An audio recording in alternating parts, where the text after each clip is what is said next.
Every morning, roughly the same thing happens. You order the coffee, you tap the card, and for a fraction of a second, before the guilt lands, you think, yeah, that's fine, good coffee's expensive. The coffee in that cup cost about 8 pence to make.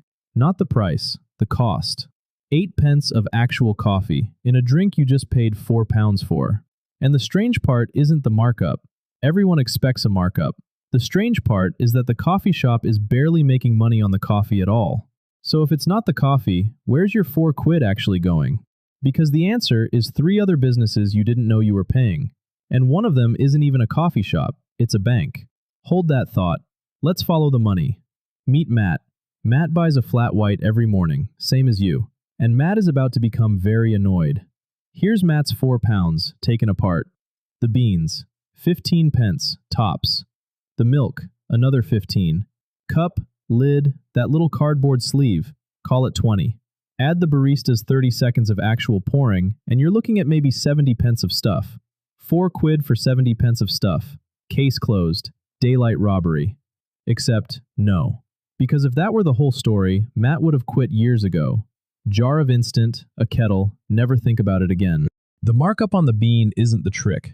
It's the decoy. It's the thing you're supposed to be annoyed about, so you don't notice the 3 things you should actually be annoyed about. The coffee was never the product. It's the cover charge to get you through the door. Let's meet the businesses hiding behind it. Business number 1, the landlord. You've probably heard a version of this. You're not buying coffee, you're renting a seat. True, but here's the part that's genuinely mad. It was designed that way, on purpose, and it has a name. Back in the 80s, a bloke from Starbucks went to Italy, watched people basically live in cafes, and came home with one idea he called the third place. Not home, not work. A third place you'd want to exist in. And the entire shop got engineered around it. The lighting, the playlist, the smell they aim toward the door, the fact that there's always one comfy chair and 40 that are just slightly not. Because here's the tension they're solving. They need you to feel at home, so you come back tomorrow. But they can't let you actually move in. A bloke nursing one latte for 4 hours is a table making no money. So everything's tuned to a sweet spot. Comfortable enough to love it, uncomfortable enough to leave. You're not a guest, you're a tenant on a 40-minute lease. And the rent is a flat white. Quick detour, because this one's about you, not them.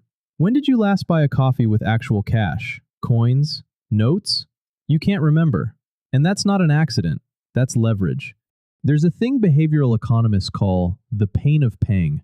When you hand over physical money, a part of your brain registers it a little like pain. You feel the loss. Counting out £4 coins and watching them leave your hand, that stings, just slightly. Tapping a card? Painless. The money's abstract. It's a number that moves somewhere you can't see. Researchers have put people in rooms and found they'll pay meaningfully more for the exact same thing when they pay by card instead of cash. In some studies, close to double. So the tap isn't just convenient, it's an anesthetic. It's the thing that lets £4 leave your account every single morning without you flinching once. You're not being careless, you've just been quietly numbed. And once you're numb, they go to work on the size. Look at the menu next time.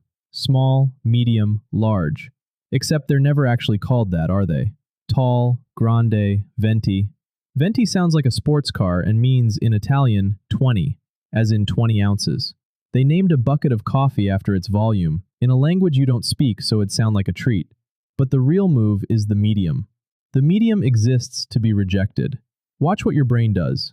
The small feels stingy, the large feels greedy. So you land in the middle and feel sensible about it. That's not you being reasonable. That's a menu built so the option they want feels like the responsible one. And the upsize itself? A large might be 20% more coffee for 50% more money. That extra coffee costs them about 2 pence. At that point, you're not paying for coffee. You're paying for the size of the cup and the feeling that you beat the system. Quick one. If you've made it this far, you're clearly the kind of person who likes seeing how the machine actually works. So do me a favor and subscribe. It's the single thing that tells YouTube to show this to anyone else. That's it. Back to it, because the biggest one's next, and it's the reason your coffee shop might, technically, be a financial institution. Business number 2, and this is the one nobody sees coming, the loyalty app. The thing that hands you a free coffee now and then and makes you feel clever for using it. Let's look at what actually happens when you load it up. You put a tenner on the app. Now watch the swap. The company has your £10, real money, in their account today. And you have points, not money. A promise of future coffee. And here's the number that breaks people. Most of that money moves slowly, and some of it never comes back at all. You load 20, drink a few coffees, and £3 just sits there.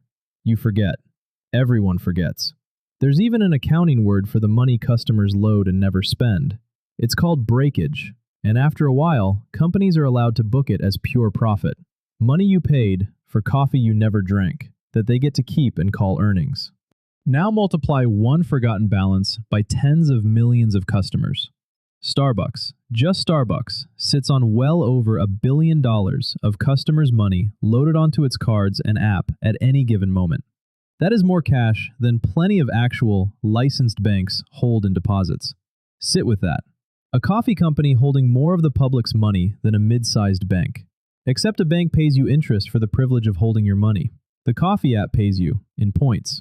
You've handed them an interest-free loan of £1 billion, and they've handed you a slightly faster route to a free latte. And you thank them for it. They're not running a rewards scheme. They're running a bank where the customers are delighted to earn 0%. Which brings us to business number 3, and this is where they make the actual profit. Remember, the coffee barely breaks even, so where's the money? In everything that isn't coffee. Oat milk, 60p, for about 8p of oat milk.